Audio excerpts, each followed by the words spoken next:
যদিও আমি বের হয়ে যাচ্ছি এখন, ভিতরের দিকে গেলে হয়তো বা টোটাল সিনারিওটা দেখাতে পারতাম।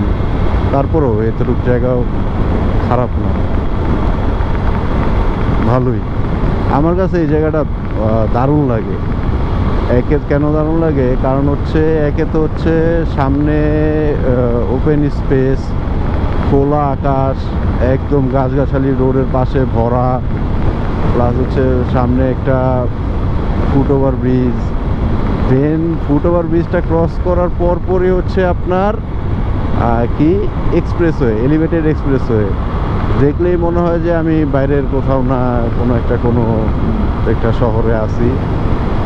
কিন্তু এই এতটুকু রাস্তা পার করার পরে আবার মনে হয় যে না, আমি বাংলাদেশেই আছি, ইভেন তো ঢাকাতেই আছি। এতটুকু রাস্তাতেই মনে হয় যে না, ওকে, আমি মনে হয় বাইরে আছি। এতটুকু রাস্তায়, মানে এতটুকু রাস্তা 300 ফিটের রোডটায়, আর 300 ফিট ক্রস করার পরে মনে হয় যে না, আমি বাংলাদেশেই আছি, ইভেন তো ঢাকাতেই আছি। আমার কাছে মানে দারুণ লাগে, আমার কাছে এক কথায় অসাধারণ লাগে এই জায়গাগুলো, মানে বলে বোঝানোর মতো না। ভিউটা আমি, ও রে ও রে ও রে, আমি কতটুক মানে